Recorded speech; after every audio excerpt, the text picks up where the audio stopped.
अस्सलाम वालेकुम, मैं हूं उदाश में। आप मुझे मेरे फेसबुक और यूट्यूब चैनल के ऊपर देख रहे हैं। कुछ इंपॉर्टेंट खबरें जी पाकिस्तान के अंदर से और पाकिस्तान के बाहर से। सबसे पहले तो क्रिकेट की बात करें तो जी कोई अकाउंटेबिलिटी आपकी टीम की नहीं होगी। उन्होंने जो भी परफॉर्मेंस दी है वर्ल्ड कप के अंदर, आपसे वादे किए गए थे कि जी कोच बदलेंगे, कोच तो नहीं खैर, प्लेयर्स बदले जाएंगे, प्लेयर्स को इवन फायर किया जाएगा, कुछ प्लेयर्स को T20 से निकाल के टेस्ट सीरीज और वनडे के लिए जो है उन्होंने बस रख देना है क्योंकि वो T20 खेलने के काबिल नहीं है। 6 प्लेयर्स को जो है टीम से निकाल दिया जाएगा, ये मोहसिन नकवी ने कहा था। लेकिन 6 प्लेयर्स टीम से तो नहीं निकले, लेकिन 6 प्लेयर्स जो हैं यूएसए में उन्होंने अपना जो स्टे है वो एक्सटेंड कर लिया है, वो पाकिस्तान नहीं पहुंचे, बाकी सारी आपकी टीम पाकिस्तान आ गई है। अच्छा, एक चीज़ तो ये हो जाती है। दूसरी तरफ हारिस रऊफ़ की जो है लड़ाई हुई है बहुत, उसके ऊपर एक डिबेट बन गई है कि जी गलत हुआ सही हुआ। जो फ़ैन था इंडियन था, पाकिस्तानी था, जिसमें उनकी लड़ाई देखने में आई। तो मैं भी अपना जो है वो 2 सेंट इसमें जो है वो शामिल कर देती हूँ कि हारिस रऊफ़ के हक़ में सबने ट्वीट की है, सारी टीम ने ट्वीट की है। मोहसिन नकवी साहब जो हैं, जो कि चेयरमैन पीसीबी हैं, उनकी तरफ से कहा गया है कि माफ़ी मांगे वो फ़ैन, अगर माफ़ी नहीं मांगेगा तो उसके खिलाफ कानूनी कार्रवाई की जाएगी। I don't know what that even means.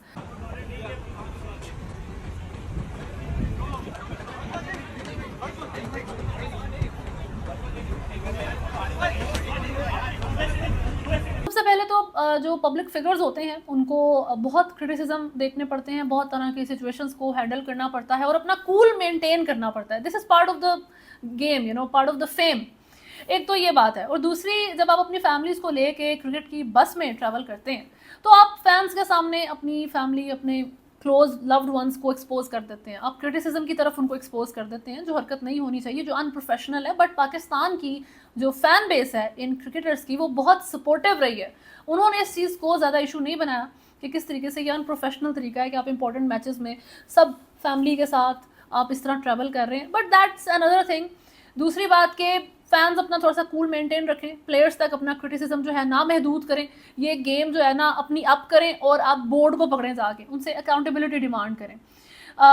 जो अभी तमाम प्लेयर्स की तरफ से ट्वीट्स कर दी गई हैं कि जी हारिस रऊफ़ के साथ कितना बुरा हुआ, जो इंपॉर्टेंट क्वेश्चन है मैं उसके ऊपर बात करती हूँ सबसे पहले कि सही हुआ गलत हुआ, इंडियन था पाकिस्तानी था, छोड़ दें। इंपॉर्टेंट बात यह है कि जो अकाउंटेबिलिटी पीसीबी ने करने का आपसे वादा किया है और जो अकाउंटेबिलिटी पीसीबी की भी होनी चाहिए, वो आपने नहीं भूलनी। आपने इस ट्रक की बत्ती के पीछे नहीं लगना कि अब सारे जो क्रिकेटर्स हैं, सारे प्लेयर्स ट्वीट कर रहे हैं कि जी गलत हो गया। मोहसिन नकवी कह रहे हैं कि जो है उस प्लेयर को, उस फैन को या माफ़ी मांगे या उसको हम कानूनी कार्रवाई करेंगे। तो ये सारी चीज़ें एक तरफ, ये होता रहता है, ये चलता रहेगा, ये हर प्लेयर के साथ होता है। आपको अपना कूल भी मेंटेन रखना है। हाँ, कभी चीज़ ज़्यादा बढ़ जाती है, आप रिएक्ट भी कर देते हैं, ठीक है, लेकिन अवाम ये ना भूले कि आपके साथ किस तरीके का इन लोगों ने सलूक किया है, किस तरीके से ये अपनी इल परफॉर्मेंस और इल इंटेंट, बगैर इंटेंट के गेम खेलते हैं, जीतना ही नहीं चाहते, पता नहीं इन लोगों ने पैसे लिए हुए हैं। तो ये सारी जो इनकी हरकतें हैं, उस वजह से कितना पाकिस्तान की अवाम सफ़र करती है। तो अकाउंटेबिलिटी होनी चाहिए, आपने ये चीज़ नहीं भूलनी है। आपका ध्यान हटाने की कोशिश की जा रही है, जो 76 सालों से इस तरह ही आपकी जो पाकिस्तान की अवाम है उसको चलाया जा रहा है कि जब एक इशू पे ये रिएक्ट करना शुरू करते हैं तो उससे बड़ा और इमोशनल इशू खड़ा करके लोगों को उसके पीछे लगा देते हैं और अवाम भूल जाती है कि वो एक्चुअल में किस चीज़ के ऊपर फोकस करके एट फर्स्ट बैठी हुई थी। ये काम अपने साथ मत होने दें, डोंट फॉल फॉर दिस। हाँ जी एक चीज़ गलत हो गई, सिंपथीज फॉर यू, आगे चलें। आप बताएं अब कि आपने जो है इतना बुरा परफॉर्म किस खुशी में किया हारिस रऊफ़ से, जो है ये क्वेश्चन बनता है। एक तो ये बात है। दूसरी बात ये कि जो इंडियन पाकिस्तानी वाली इन्होंने बात की थी, इंतहाई इमेच्योर, इंतहा से ज़्यादा अननेसेसरी मेरा ख्याल है। आप हाजिर दिमागी चेक करें प्लेयर्स की कि आपको कहाँ से ये चीज़ इंपॉर्टेंट लगी है। वो एक अमेरिकन फ़ैन भी हो सकता था, हो सकता है वो एक इंग्लिश प्लेयर जो है वो फ़ैन हो आपका और आपकी बॉलिंग को पसंद करता हो। यहाँ पर लैंग्वेज मैटर नहीं करती, नेशनलिटी मैटर नहीं करती, आपका स्किल जो पहले कहीं एग्जिस्ट करता था अब तो ख़त्म हो गया, तो वो हो सकता है उसका फ़ैन हो और वो आगे अगर आपको पसंद करते हुए अप्रिशिएट कर सकता है, आपकी इंस्टाग्राम की पिक्चर्स के नीचे अच्छे कमेंट कर सकता है, तो वो श्योरली आपको क्रिटिसाइज करने का उससे भी ज़्यादा हक रखता है।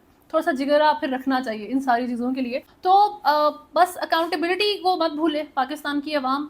आपके कोच ने अभी जो रिसेंट स्टेटमेंट पाकिस्तान की आपकी टीम से मुतल्लिक दी है, वो आपके लिए एक बहुत इंपॉर्टेंट मैसेज होना चाहिए, अवेकनिंग होनी चाहिए। कि उनका कहना था कि पाकिस्तान की टीम में इतनी डिवीज़न है, इनके अंदर ज़रा सी भी यूनिटी मौजूद नहीं है। मैंने ऐसी सिचुएशन आज तक कहीं नहीं देखी, और ये एक ऐसे कोच की तरफ से आ रहा है जो एक अच्छा पोर्टफोलियो रखता है, एक सक्सेसफुल जो है वो अपना जो है वो सारे मामला चलाकर आया है इस अपने करियर के अंदर। तो वसीम अकरम की बात से मैं सारे सिचुएशन में सबसे ज़्यादा एग्री करती हूँ।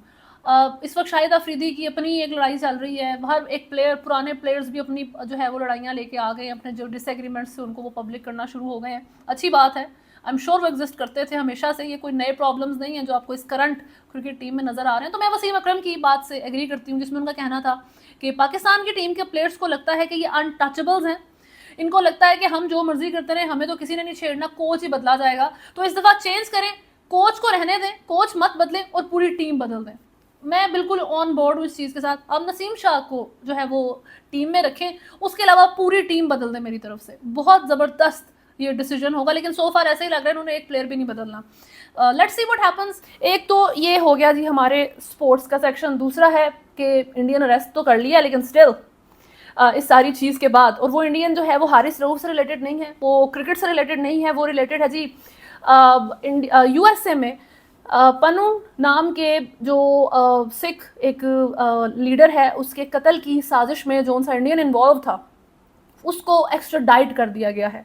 उसको इस वक्त जैक रिपब्लिक की तरफ से जो है US अथॉरिटीज़ के को जो है वो हवाले कर दिया गया है, जहाँ पे उसका ट्रायल होगा। ये एक बहुत बड़ी खबर है। यहाँ पर भी जो है ये टाइम्स ऑफ इंडिया लिख रहा है कि जी Nikhil Gupta extradited to US in Pannun case pleads not guilty। ठीक है जी, एक तो ये चीज़ हो गई है।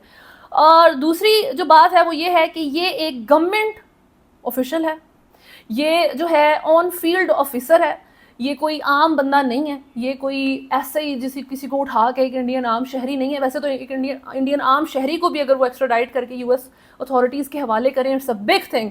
लेकिन ये बंदा जो है सीनियर फील्ड ऑफिसर है, इंडियन गवर्नमेंट के लिए काम करता है, यानी कि मोदी के लिए ये काम करता है। और इसने असैसिनेशन अटैम्प्ट जो है प्लान की थी सिख सेपरेटिस्ट जो है उस बंदे के अगेंस्ट न्यूयॉर्क सिटी में। ये चीज़ हो गई है, लेकिन इंडिया जो है वो थोड़ा सा इस सारी चीज़ को लेके डिनाइल में है, वो ये चीज़ एक्सेप्ट नहीं कर पा रहे कि इसको हम इंडियन ऑफिशियल मेंशन करेंगे किसी भी लिहाज से गवर्नमेंट के साथ या इन सारे मामलात में जो है वो रिलेटेड था। ये क्राइम रिपोर्ट्स इंडिया जो पेज इंडियन रिपोर्टिंग करता है, उन्होंने लिखा है जी Nikhil Gupta the Indian drug dealer and agent involved in assassination plot in USA nailed by FBI being brought to United States by American law enforcement। तो जी ये ड्रग डीलर था, उन्होंने पहले से ही ये चीज़ पोर्ट्रे करनी शुरू कर दी है कि तो बंदा ही ख़राब था, ये बंदा ही 2 नंबर था, ड्रग डीलर था, और पता नहीं और भी इसको जो है वो और 4-5 लेबल अपकमिंग डेज में इंडिया लगा देगा। तो इससे ये लगेगा कि जी ये तो एक बड़ा बदनाम बंदा था, इंडिया में भी वांटेड था, इंडिया में भी क्रिमिनल था, तो USA ने इसको एक्स्ट्राडाइट किया है क्योंकि इसने बाहर के मुल्क में साजिश की थी। तो इट्स अ गुड थिंग, जो सा भी मुल्क इसको जो है वो एलिमिनेट करे या अपने कस्टडी में होल्ड करे।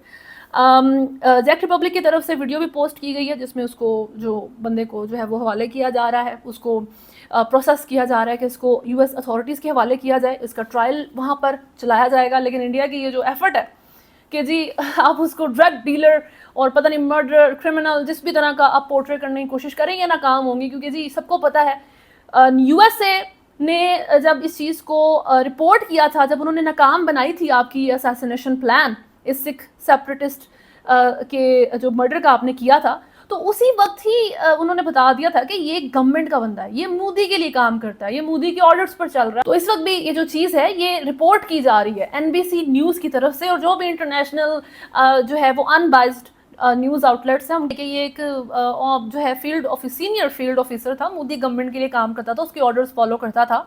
और प्रोसिक्यूटर ने कहा है कि ये क्लेम कर रहा था कि ये ड्रग डीलर है और जी ये वेपन ट्रैफिकर है, और एक हिटमैन ढूंढ रहा है, $100,000 देगा उसको अगर वो उसका जो है वो बंदा मार दे जिसको वो कहे।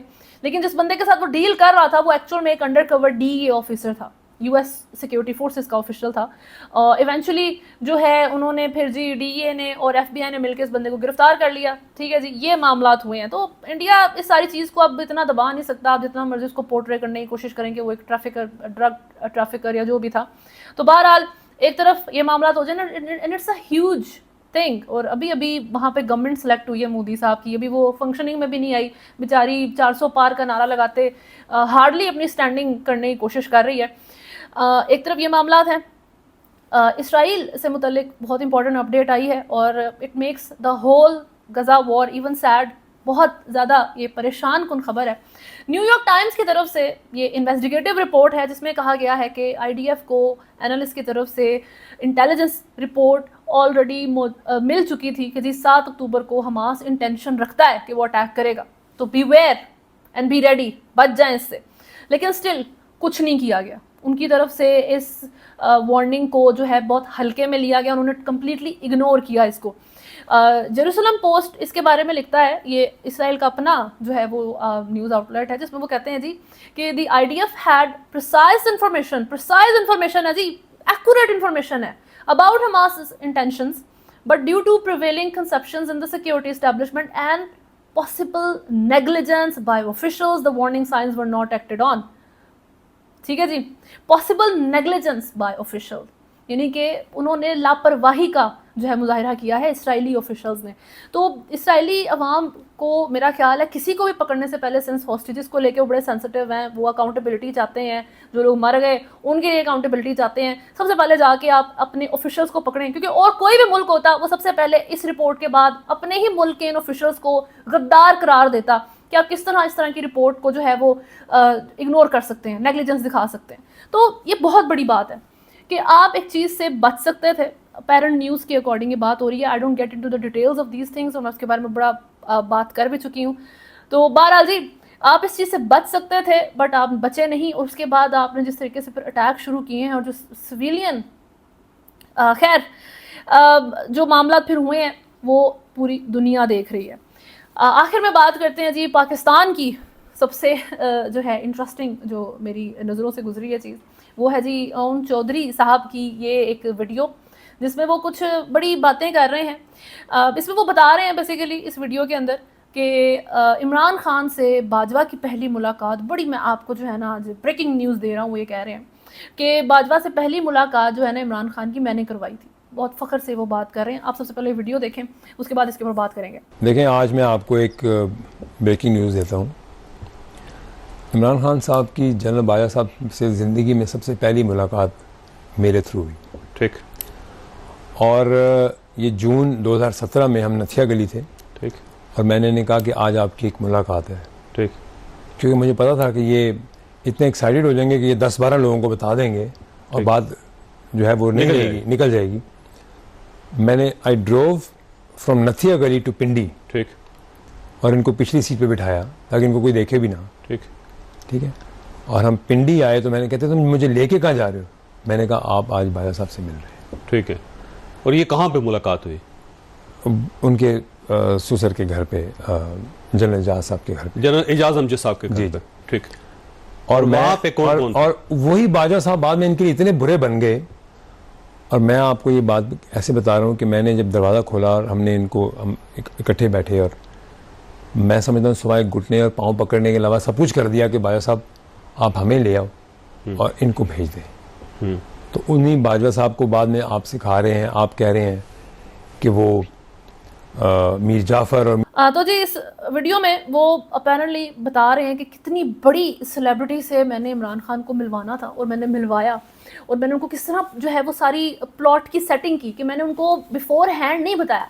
क्योंकि इमरान खान जो है एक बड़ा बच्चा और बड़ा हल्का बंदा है कि जो उसको बताया जाए वो 10 लोगों में और व्हाट्सएप ग्रुप में ना फ़ौरन टेक्स्ट करके बता देता है, फैमिली व्हाट्सएप ग्रुप में भी और फ्रेंड्स के व्हाट्सएप ग्रुप में भी कि जी मैं आज यहाँ चाय पीने जा रहा हूँ, तो जिसने आना आ जाए। तो इमरान खान इस पर्सनालिटी का बंदा है। एक तो वो ये बात कर रहे हैं, दूसरी वो ये बात कर रहे हैं कि मैंने उनको जो है गाड़ी में बिठाया नथिया गली से और पिंडी ले आया। वहाँ ला के मैंने उनको कहा, उन्होंने कहा जी कहाँ लेकर आए हो मुझे? तो मैंने कहा बाजवा साहब से मिलने लगे आ जा। तो ही सेड कि इमरान खान ने किस तरह पाँव नहीं पड़े या किस तरह नहीं कहा कि मुझे आने दें। ठीक, अब ये सारा सीन तो हमने नहीं देखा, ये तो आप बता रहे हैं, लेकिन पूरी दुनिया ने ओन चौधरी साहब की ये बातचीत और ये इंटरव्यू ज़रूर देखा है, जिसमें यू कैन सी उनकी बात करने के स्टाइल में कि उनके नज़रिए के मुताबिक, उनके दिमाग के मुताबिक, इस बंदे के दिमाग के मुताबिक बाजवा साहब कितना बड़ा बंदा है। Qamar Javed Bajwa former chief of army staff ना हो गया, वो जो है वो किंग हो गया कहीं का, जो किसी को नहीं मिलता। वो एक जो है वो मेसी हो गया, रोनाल्डो हो गया कहीं का जी, वो आपको जो है आगे कहीं बैठ गया। आज बहुत ज़्यादा फुटबॉल की बात होगी, लेकिन बहरहाल तो वो ऐसे बिहेव कर रहे हैं कि जैसे पता नहीं एक पॉलिटिकल पार्टी का, एक स्ट्रॉन्ग पॉलिटिकल पार्टी का leader current chief of army staff से मिल रहा है। ये कौन सी कोई बहुत बड़ी बात हो गई है? तो उनकी आवाज़ में और उनकी बात करने के तरीके में जो एक बाजवा साहब को लेके या ये एक चीफ ऑफ आर्मी स्टाफ की पोजीशन को लेके जो एक अनबिलीवेबल सी एक टोन मौजूद है, जैसे ऐसा लगता है कि जैसे आप पता नहीं किसी गॉड से मिल लिया आपने, बेसिकली आप खुदा से मिल के आ रहे हैं। किस तरह की ये बात करें कि आज मैं आपको जो है ना बाजवा से मिलवाऊंगा। सो व्हाट, क्या हो गया? इमरान खान को ने बाजवा को कैसे ट्रीट किया? इमरान खान पाँव पड़ा नहीं पड़ा, उसने रिक्वेस्ट की नहीं की, वी डोंट नो, ठीक है। एक्चुअल में आप सभी लोग बेसिकली जो है ना रिक्वेस्ट करके ही आते हैं, इसमें कोई बड़ी आवाम के लिए हैरानकुन बात नहीं है। हैरानकुन बात आपके टोन है, जिस तरीके से आप इतनी इज्जत से बात कर रहे हैं कि जैसे कोई बहुत ही मोतबर शख्सियत थी वो, और आप इंतहाई गिरे हुए दर्जे के पता नहीं कोई कहते हैं इंसान है कि आपकी कोई औकात ही नहीं है और आप उस बंदे से मिल रहे हैं। तो ये किस किस्म की जो है बात है? क्या वो पोर्ट्रे करना चाह रहे हैं? ये बैकफायर की है चीज़ बेसिकली इनको, और ऐसे बंदे की तो मेरे नज़दीक कोई वैसे ही रिस्पेक्ट नहीं है। सॉरी टू से, परवेज़ खटक को मैंने बहुत क्रिटिसाइज़ किया है क्योंकि कोई रिस्पेक्ट ऐसे बंदे की नहीं है जो एक बंदे के साथ जब तक फ़ायदा मिल रहा रुके और उसके बाद उसको छोड़ने के बाद दूसरी पार्टी ज्वाइन करके उसको जलील करे। ऐसे बंदे की जगह नहीं है। आपने अगर छोड़ना है, आपके ऊपर बहुत मसला आ रहा है, आप सियासत छोड़ दें। पहली बात ये, अगर आपको बहुत मसला आ रहा है, आप सियासत नहीं छोड़ना चाहते, आपको बहुत मज़ा आता है करप्शन करके, तो आप एटलीस्ट अपना मुंह बंद रखें। बहुत ज़्यादा जो है वो स्पोक्स पर्सन बनने की दूसरे के अगेंस्ट ज़रूरत नहीं है। मैंने पहले भी ये बात की थी कि जितना बुरा आप इमरान खान को उसका साथ देते हुए बताते हैं कि इतना बुरा इंसान था, तो आप उसके साथ क्यों थे? आप उससे भी वर्स हैं। तो ये टोन बड़ी सरप्राइजिंग थी कि ऐसे बात कर रहे हैं जैसे पता नहीं क्या ही चीज़ देखा है ये। बहरहाल अभी तक के लिए न्यूज़ में इतना ही है। अगर आपने चैनल को फॉलो नहीं किया हुआ तो सब्सक्राइब करें, वीडियो को लाइक एंड शेयर ज़रूर करें। अल्लाह हाफ़िज़।